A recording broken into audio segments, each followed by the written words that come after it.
महाराष्ट्र के इस पावन धरती को मैं प्रणाम करता हूं।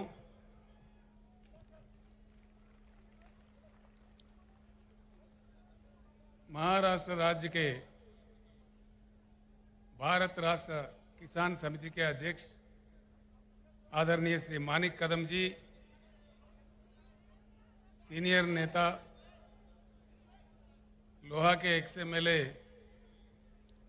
श्री शंकर अन्ना दोंगड़े जी, श्री अन्ना साहेब माने पाटिल जी, श्री अब्दुल कदीर मौलाना जी, श्री हर्षवर्धन जाधव जी, श्री अभय पाटिल चिटगांवकर जी, श्री संतोष माने जी, श्री अप्पा साहेब माने जी, हरिभाव राठौड़ जी, दिलीप अन्ना गोरे जी, श्री प्रवीण जेतवाड़ जी, शिवराज बंगर जी, श्री फिरोज पटेल जी, लगता है फिरोज पटेल का हवा ज्यादा है।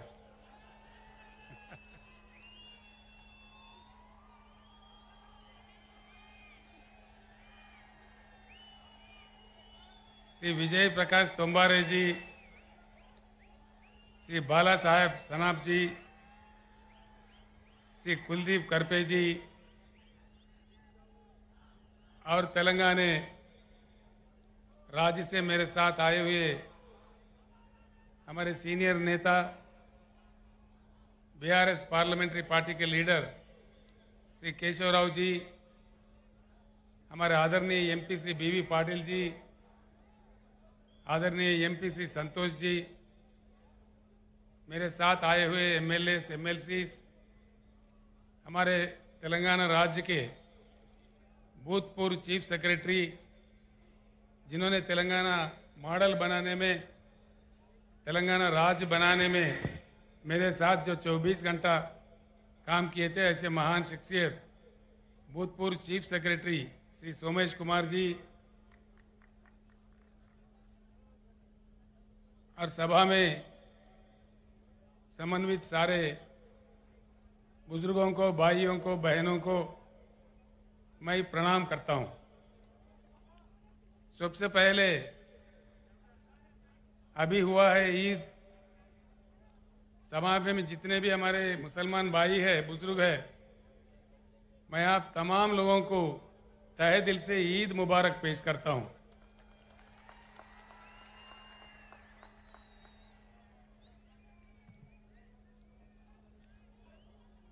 इन दिनों में एक प्रश्न बहुत बड़ा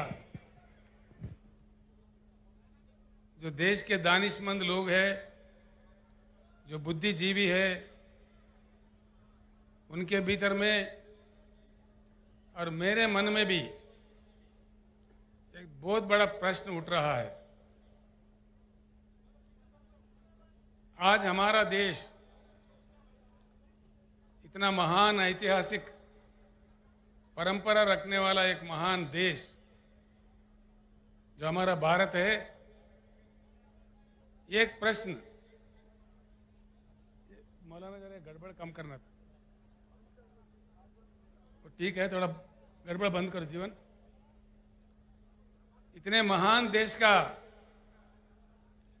आज का हमारा देश का लक्ष्य क्या है? भारत का कोई गोल, कोई लक्ष्य है या भारत अपना लक्ष्य खो बैठा है? ये प्रश्न मुझे खाए जा रहा है कई दिन से। ये कौन है भाई?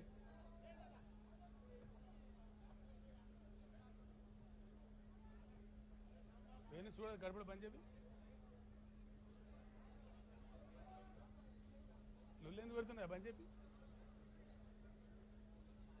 तो एक बात को हमें समझना जरूरी है। सबसे पहले मैं आपसे एक प्रार्थना करूंगा, जो मैंने नांदेड़ में भी किया था, लोहा में भी किया था, आज फिर एक बार अपनी बात को दोहराता हूं। जितने भी सभा में लोग आए हुए हैं, मैं आपसे प्रार्थना करता हूं, मेरे जो भी बात है यहीं सुन के यहीं इसको भूल मत जाइए। आप अगर शहर से हो, आपके बस्ती में जाने के बाद, आप अगर देहात से हो, अपने गांव जाने के बाद अपने लोगों के भीतर इसका चर्चा जरूर कीजिए और सच जानने का कोशिश कीजिए। इतना मैं आपसे प्रार्थना करता हूं।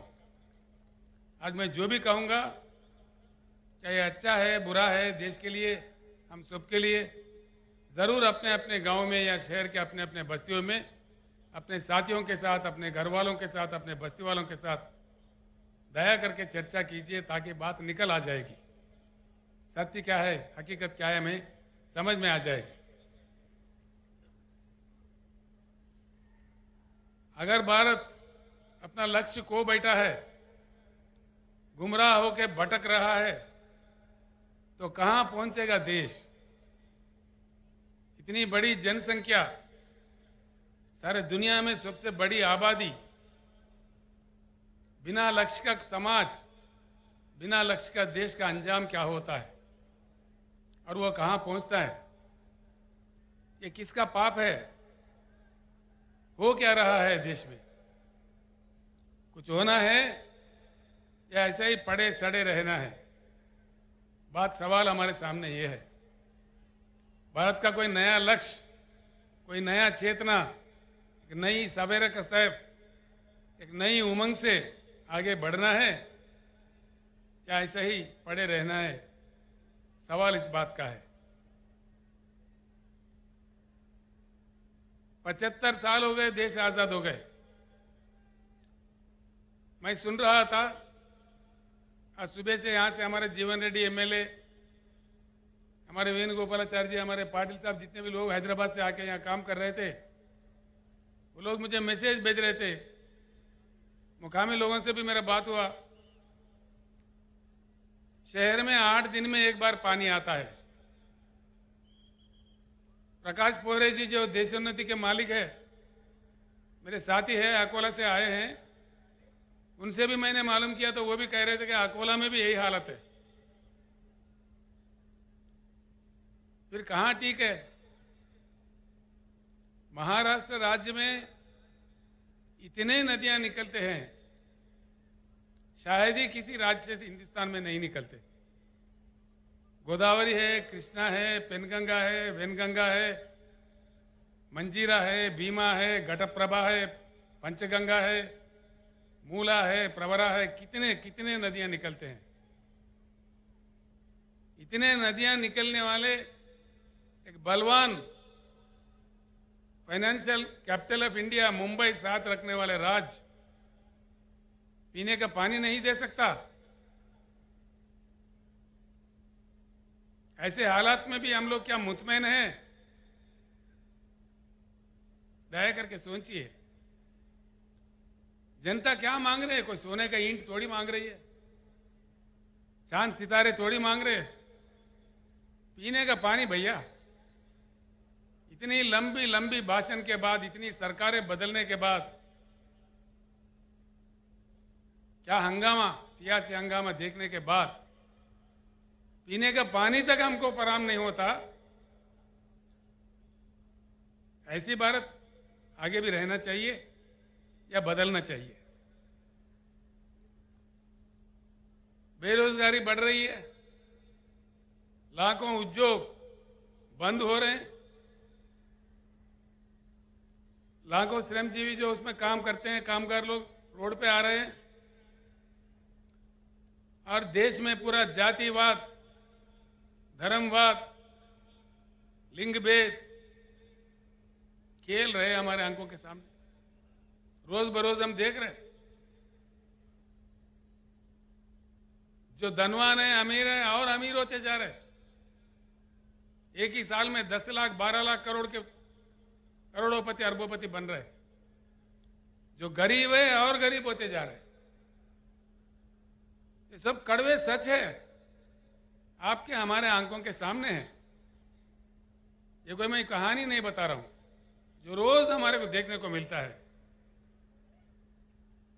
ये कोई माने या ना माने, ये कड़वा सच है। तो ये सारे जो भी चल रहा है, ऐसा ही चलना चाहिए या इसका कुछ इलाज होना चाहिए? इलाज होना चाहिए। किसी भी देश में कभी कोई बीमारी लगती है, कभी कोई बीमारी लगती है, सुधारने वाले डॉक्टर होते हैं उस समाज के, उस देश के दानिश्वर, बुद्धिजीवी, उस देश के, उस समाज के युवा शक्ति, जिनके पास खून, जिनके खून में ताकत होता है, यही डॉक्टर्स होते हैं। नौजवान भाइयों को मैं प्रणाम करके पूछता हूं, हम लोगों को तो उम्र गुजर रहा है, लेकिन ये कल का देश आपका है, भविष्य आपका है। आप ऐसे ही पड़े रहोगे या कुछ उज्जवल रास्ता बनाओगे? फैसला कीजिए। और एक बात पक्का तय करके चलिए, हमारी जो समस्या है, किसी भी दिन ये हमको ही सुलझना पड़ेगा। कोई अमेरिका से नहीं आएगा, कोई रूस से नहीं आएगा, कोई दूसरे देश वाले आके हमको नहीं सुधारेगा। सवाल यह है, कितने जल्दी हम जाग जाए उतना ही हमारा सुधार होगा। जितना हम लेट कर दिए और बड़े अन्याय का सामना हमें करना पड़ेगा। एक ही बात सोचिए, हिंदुस्तान में कई महान किसान नेता पैदा हुए, कई लोग। सर छोटूराम जो आजादी से पहले पंजाब राज्य में काम कर रहे थे, उत्तर प्रदेश में महेंद्र सिंह टिकैत काम कर रहे थे, यहां अपना महाराष्ट्र में शरद जोशी के नेतृत्व में कई लोग, लाखों लोग काम कर रहे थे। कर्नाटक में प्रोफेसर नंजुंडा स्वामी, तमिलनाडु में नारायण स्वामी जी, आज पंजाब में राजोवाल जी, और मंच पर बैठे हुए हमारे भारत किसान समिति का राष्ट्रीय अध्यक्ष श्री गुरनाम सिंह चढ़ोनी जी, ये सारे लोग लड़ते रहे।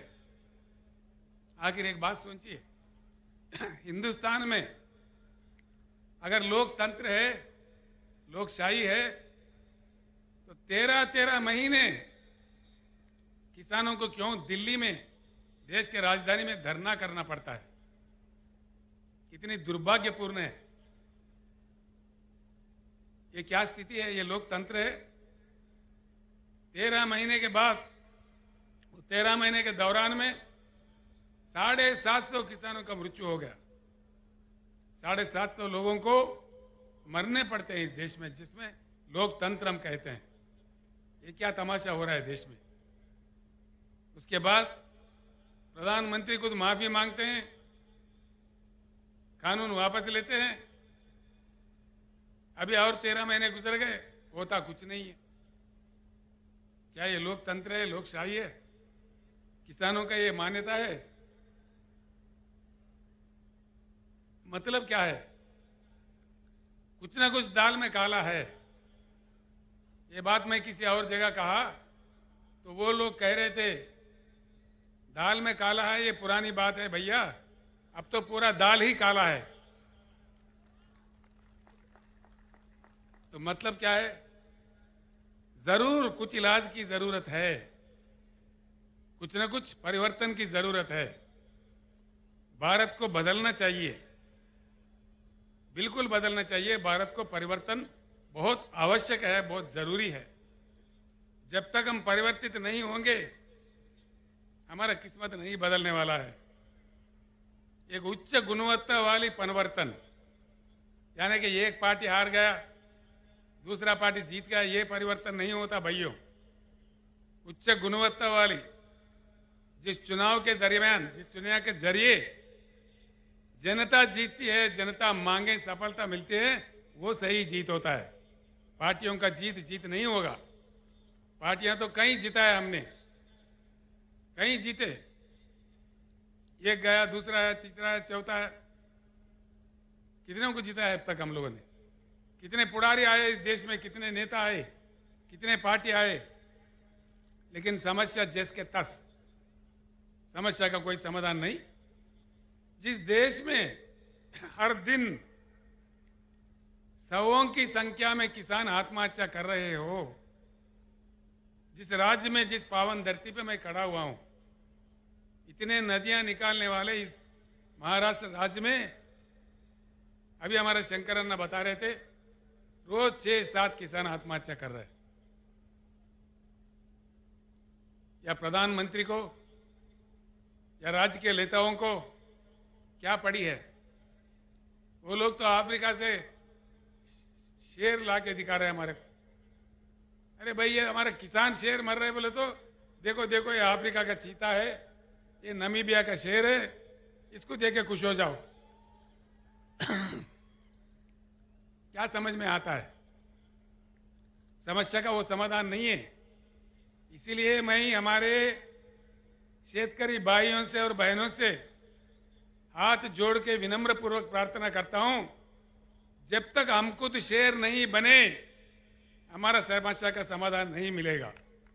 तैयार होना चाहिए।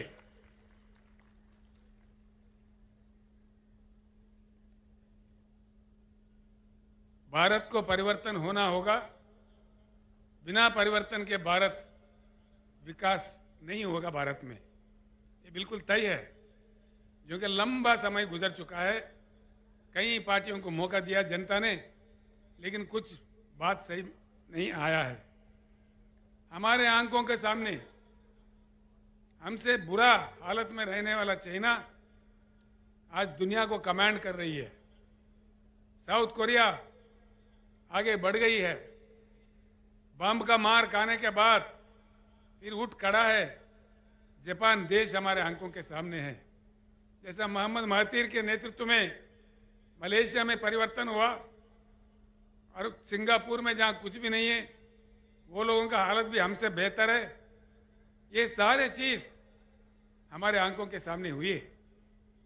75 साल में जो हो रहा है, इससे उठकर आउट ऑफ बॉक्स जाकर एक नया ढंग से, नया रंग से, एक नया जंग करके हम भारत को बदल सकते हैं। इसी पुराने तरीके से हम लोग नहीं बदल सकते। इस बात को समझने के लिए मैं आपको विनती करता हूं। इसीलिए मैं ये एक बात आपको बताना चाहूंगा, इस परिवर्तन भारत में जो आना है, बिना परिवर्तन के भारत आगे नहीं बढ़ सकता। इसीलिए पैदा हुआ है बीआरएस पार्टी। बीआरएस एक चुनाव के लिए, एक दिन के लिए, कोई एक वर्ग के लिए, एक धर्म के लिए, एक जाति के लिए नहीं पैदा हुआ। ये सारे भारतवासी जितने भी है, उनके हकों को लड़ने के लिए, उनके हकों के लिए बिल्कुल बीआरएस पैदा हुआ है। एक बात मैं यहां कहना चाहूंगा, जब भी नए पार्टी आता है, नया ताकत उभरने लगता है, पुराने ताकतें इकट्ठे होकर के भी हमला करने लगते हैं, साजिशें रचते हैं, अफवाहें फैलाते हैं, पुलिस को लगा देते हैं। लेकिन डरना नहीं है। अगर डरे तो आप भी आजाद नहीं होते थे, अब भी ब्रिटिश के गुलाम बने रहते थे। इसलिए मैं कहता हूं, फानूस बनकर जिसकी हिफाजत हवा करे, वो शमा क्या बुझे जिससे रोशन खुदा करे। ये डरने से बिरने से कुछ नहीं होगा। बिल्कुल, अगर हमारे जंग में नेकी है, हमारे जंग में ईमान है, तो जरूर हमारी जीत होगी। हम जीत के रहेंगे। क्योंकि भगवान हो या अल्लाह हो, अल्लाह के घर में देर है लेकिन अंधेर कभी नहीं है। इसीलिए हमको आगे बढ़ना चाहिए। इसीलिए आया है बीआरएस पार्टी। और बीआरएस पार्टी परमानेंट ऑफिस हमने खरीदा है नागपुर में। हमारे अभय भाई और लोग यहां पे भी परमानेंट ऑफिस खरीद रहे हैं। कोई किराए वाला नहीं, बिल्कुल परमानेंट। बीआरएस काम करता रहेगा। जब तक भारत पूर्ण परिवर्तन नहीं होगा, तब तक ये लड़ाई जारी रहेगा। भाइयों, मैं आपका ज्यादा टाइम मतलब नहीं लूंगा। 2 बातें मैं समझा दूंगा आपको, सिर्फ 2-3 बातें, ये समझने की बात है। एक अजीब बात है, पानी नहीं है शहर में। प्रकाश पोरे कह रहे अकोला में नहीं है। कोई वकील साहब आए थे पूना से, पूना में भी सही नहीं है, देहात में तो है ही नहीं है। फिर ये क्या चक्कर हो रहा है? हो क्या रहा है हिंदुस्तान में? किसान हमारे क्यों आत्महत्या कर रहे हैं? दया करके सोचिए इस बात पे। इतना हमको गुमराह कर दिया है, खास तौर पर 2 चीज, एक पानी, दूसरा करंट, बिजली। पानी, हिंदुस्तान के जो कृषि योग्य भूमि है 41 करोड़ एकड़, और जो पीने का पानी चाहिए और जो उद्योग के लिए चाहिए, इन सब के लिए जितना पानी चाहिए उससे डबल पानी हिंदुस्तान में अवेलेबल है। फिर भी देश क्यों वंचित है? आप लोग सोचिए। ये नहीं है कि पानी नहीं है, फिर क्या नहीं है? राजनेताओं का इच्छा शक्ति नहीं है, देश के प्रधानमंत्री का इच्छा शक्ति नहीं है, राज्यों के मुख्यमंत्रियों का इच्छा शक्ति नहीं है। बस चल रहा तो चला रहे, भगवान के भरोसे चल रहे। ये कब तक चलेगा? ये किसानों का आत्महत्या रुकना चाहिए। ऐसे हम शमशान जाते रहे। बस इसमें खास तौर पर पहले से लेकर अब तक, एक नेहरू साहब के जमाने में कुछ मनसूबा बनते थे, कुछ प्लानिंग होता था, उसके बाद में केंद्र सरकार जो भी पार्टी का बने, जो भी बने, उनके नालायकपन से आज देश सफर कर रहा है, इसमें कोई शक नहीं है। देश में जो उपलब्ध है पानी, जो हमारा अपना संपत्ति है, जो जनता के हक में है, ये समंदर में बहे जा रहे हैं और हमारे सरकारें तमाशा देख रहे हैं।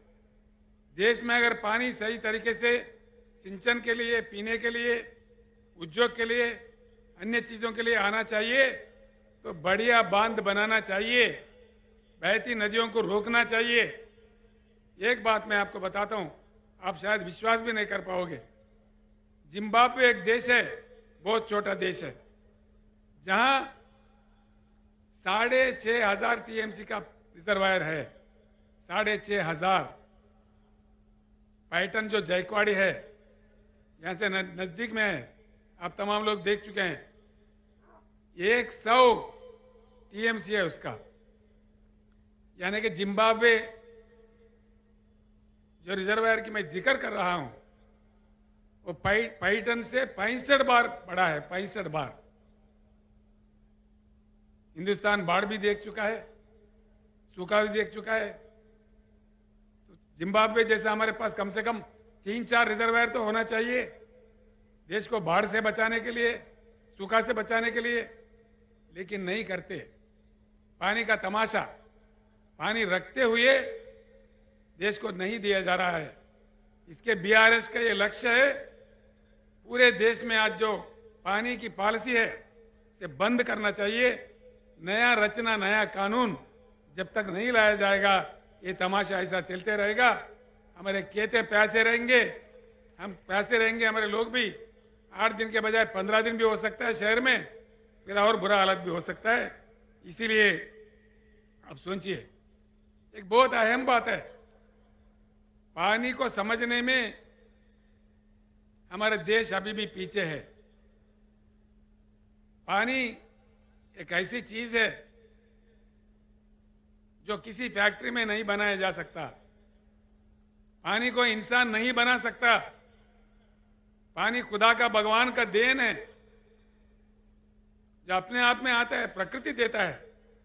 बहुत ही मूल्य चीज है, उसको बहुत सेफ तरीके से इस्तेमाल करने का विद्या कई देशों ने सीख लिया है, लेकिन हमारे देश में नहीं सीखते, ना समझते, ना सुनते। तो इसीलिए पानी का पूरी पॉलिसी बदलना चाहिए और हर चीज के लिए भरपूर पानी मैं ये एक बात कहता हूं भाइयों दोस्तों, महाराष्ट्र में बीआरएस सरकार बनाइए, 5 साल के अंदर हर घर में नल के साथ पीने का पानी मिलेगा, ये मेरा वादा आपके साथ है। हर शहर में, हर छोटे से छोटे गांव में जो आज तेलंगाना राज्य में मिल रहा है, हमने किया है वहां पे। हर घर में हैदराबाद के जो बड़े अमीर, बड़े बड़े धनवान, अरबोपति रहने वाला जगह जो जुबली हिल, बंजारा हिल्स है, वहां का पानी वहां के अमीर जो पीते हैं, आदिलाबाद जिला का गोंड भी वही पानी पी रहा है। और ये बात महाराष्ट्र में भी संभव है। और ये भी मैं आपको वायदा करता हूं, जितना जल्दी हो सके उतना जल्दी हर एकड़ में भरपूर पानी किसानों को दिया जाएगा। ये मैं वायदा करता हूं आपसे, जो आज तेलंगाना में हुआ है।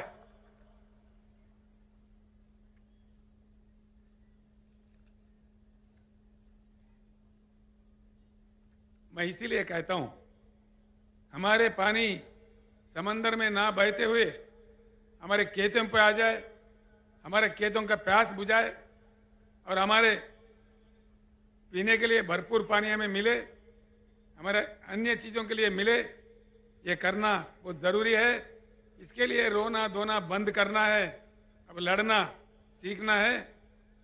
सारे शेतकरी इकट्ठा होना है, अन्य भाई भी इकट्ठा होना है। इसका कोई दूसरा नहीं कर सकता, इसका फैसला हमको खुद करना पड़ेगा। कोई दूसरा देश वाला भी इसमें हमारा मदद नहीं करेगा। दूसरी चीज है बिजली। क्यों बिजली नहीं देते भाई, ये तो मुझे समझ में ही नहीं आता। 8 साल पहले तेलंगाना बनने से पहले वहां का हालत भी महाराष्ट्र से भी बहुत बुरा था, बहुत ही बुरा था।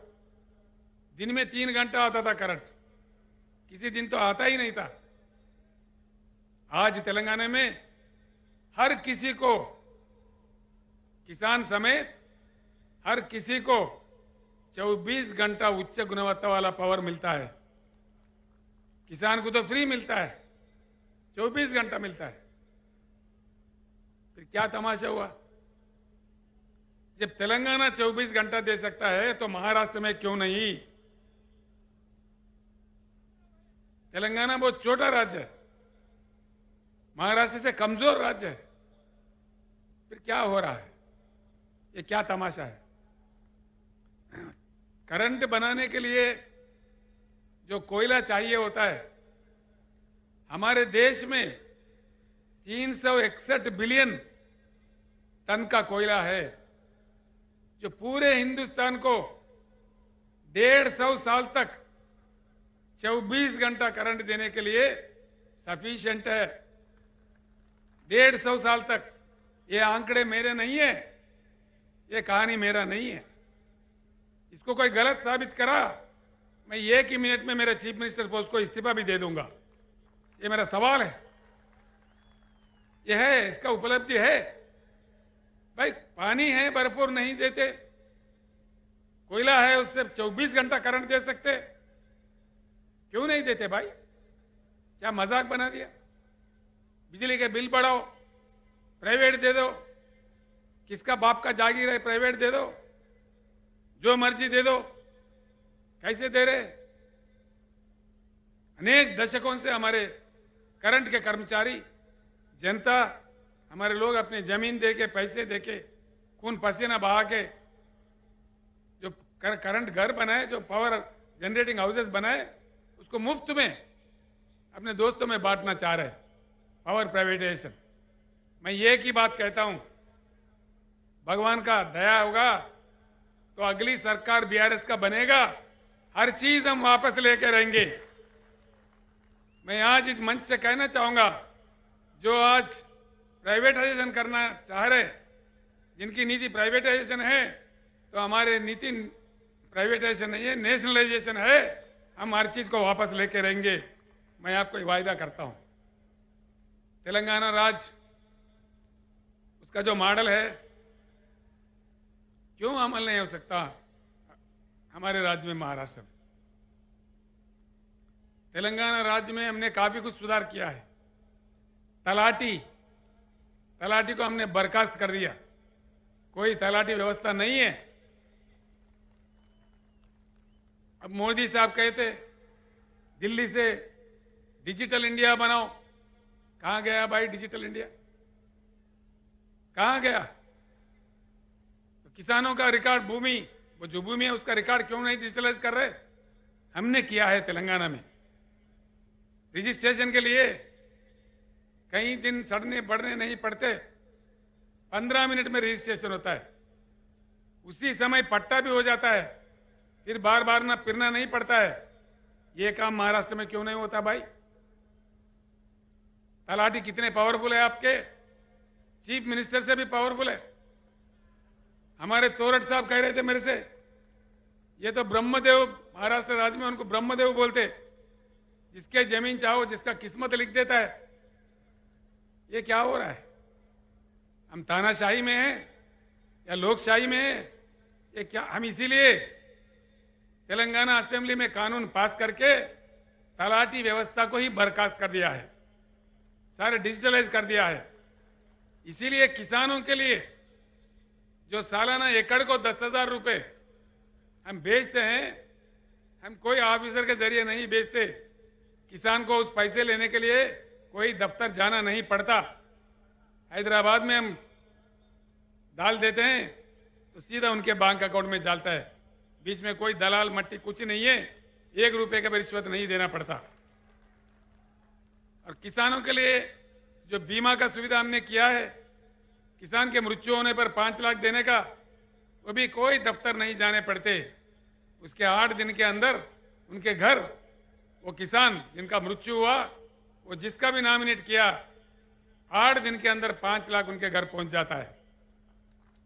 किसानों का जब दान हम खरीदते हैं, हर एक दाना 7,100 केंद्र खोल के तेलंगाना में हम खरीदते हैं। अभी खरीद रहे, अभी धान की फसल आ रही है, बड़ी तादाद में आ रही है। हम 7,000 केंद्र खोले हैं, अभी कारोबार चालू है, कोई भी आकर देख सकता है तेलंगाना को, यहां से कोई इतना दूर भी नहीं है। उसका पैसा भी सीधा किसान के बैंक खाता में जाता है, कोई दलालों का शिकार नहीं है। तेलंगाना में भी हालत इससे बहुत बुरा था, करंट नहीं था, पीने का पानी नहीं था, किसान भी हमारे आत्महत्या कर रहे थे। मैं कई बार रो पड़ा था, मैं भी जोश में आके मैं भी, अरे भैया मत मरो बोल के हाथ जोड़ के उनको प्रणाम किया। मैं 2-3 साल बचे रहो, मैं आपको बचा लूंगा बोल के रोते हुए भी मुझे बोलना पड़ा, ऐसा इतना बुरा हालत था। लेकिन आज एक कट्टरपन से हमने काम किया। आपके सामने बैठा हुआ है हमारे सोमेश कुमार जी, जो भूतपूर्व चीफ सेक्रेटरी है, साबिका चीफ सेक्रेटरी है तेलंगाना राज्य का, मेरे साथ उन्होंने काम किया, अभी रिटायर हुआ है। उनका काफी योगदान रहा वहां पे, ये चीजों को हासिल करने में, ये चीजों को किसानों को उपलब्ध करवाने में बहुत उनका योगदान है, हम ही ने किया है। महाराष्ट्र में क्या हुआ भाई?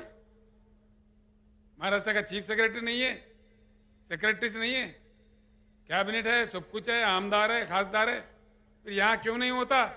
सवाल यह है। मैं आपसे प्रार्थना यही करूंगा, इसीलिए इन चीजों के मद्देनजर ही मैंने आवाज दिया है, मैंने पुकारा है, अब की बार किसान सरकार। किसान भाइयों को मैं प्रणाम करता हूं। आप खेत जाना, हल चलाना सीखते हो, जानते हो, एक बार असेंबली की तरफ क्यों नहीं जाते?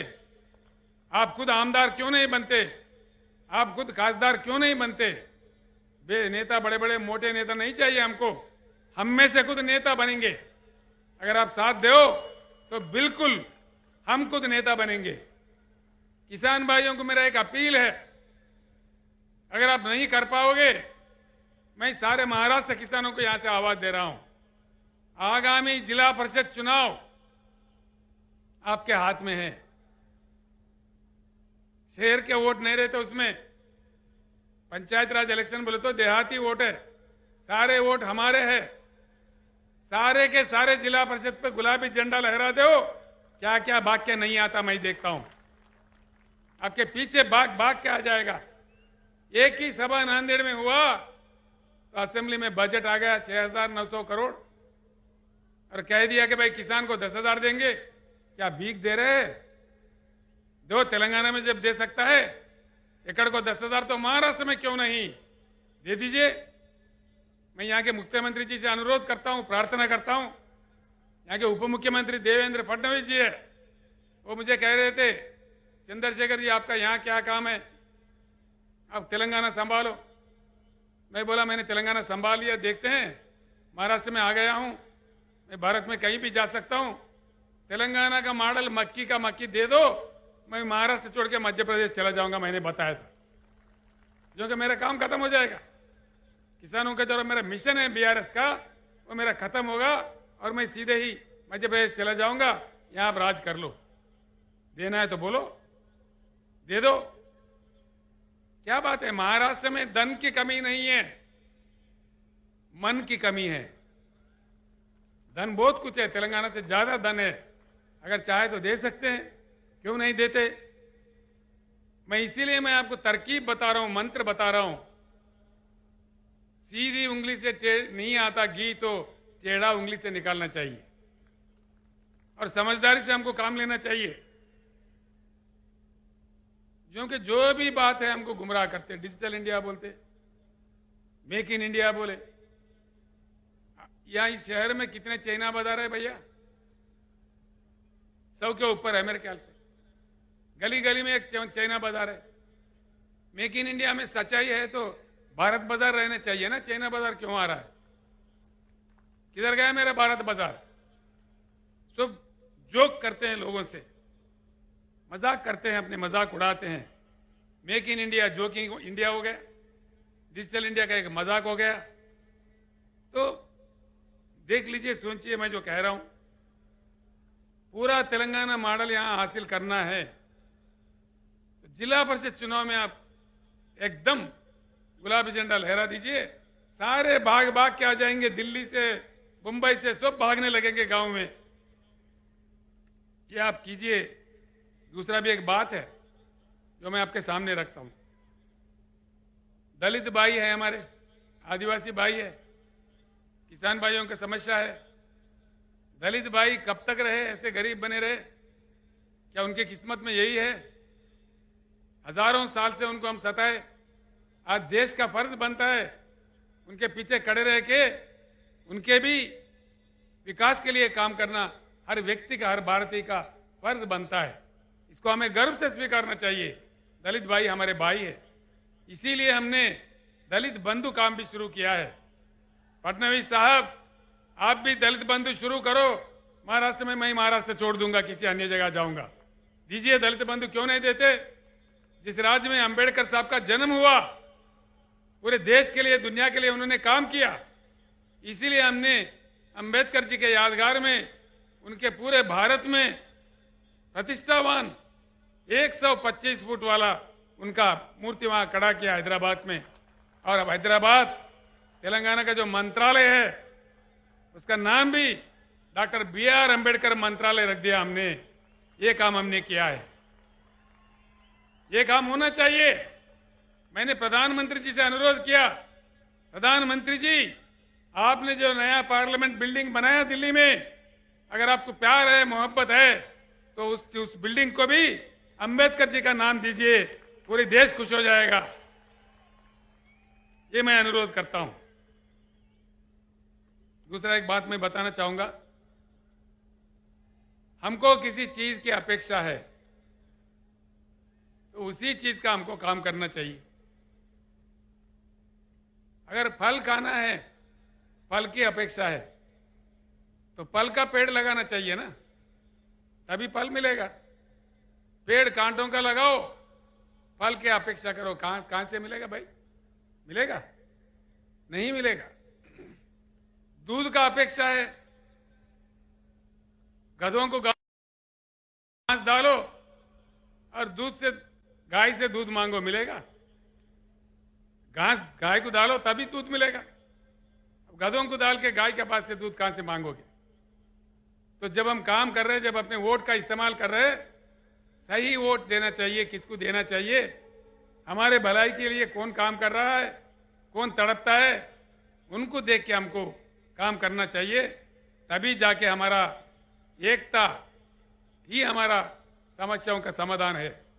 खास तौर पर किसान भाइयों से, दलित भाइयों से मैं हाथ जोड़ के कहता हूं, आत्महत्या करना हमारा समस्या का समाधान नहीं है। हमारा समस्या का समाधान हमारे हाथ में है। हमारा वोट में इतना ताकत है, तो इसको एक बार के लिए अपना वोट अपने लिए इस्तेमाल करो। आप खुद सरकार बन जाओ। जो नीति हमें लिखना है लिखो, अपना किस्मत बदलने का पूरा प्रयास करो। आज के बाद मैं अपने भाषण खत्म करने से पहले मैं आपको बताना चाहूंगा, आज के बाद आप लोग सोचिए, अपनी जाति किसान जाति होना चाहिए, अपना धर्म शेतकारी धर्म होना चाहिए, अपना अस्त्र शस्त्र अपना वोट होना चाहिए, अपना लक्ष्य किसान सरकार लक्ष्य होना चाहिए, शेतकारी सरकार शेतकारी राज लक्ष्य होना चाहिए। ऐसा करके हम लोग किसान राज का स्थापित करते हैं, फिर आगे बढ़ते हैं। कैसा नहीं आएगा जैसा तेलंगाना में आया, नदी बाग के आया, वहां कोई पानी का पट्टी भी नहीं है। किसानों के लिए पानी पट्टी नहीं है, करंट के लिए कोई बिल नहीं है, फ्री में देते हैं, पूरे धान खरीदते हैं।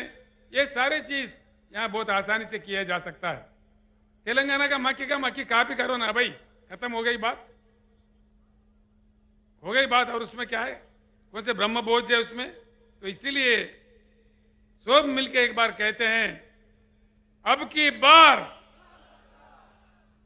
आवाज सुनने में नहीं आ रहा, इतना ठंडा है महाराष्ट्र के भाई, शेर है महाराष्ट्र के। अब की बार, अब की बार, अब की बार। धर्मस्य विजयोस्तु अधर्मस्य विनाशोस्तु, प्राणिषु सद्भावनास्तु, विश्वस्त कल्याणमस्तु। जय महाराष्ट्र, जय भारत। मैं आपसे विदा होता हूं।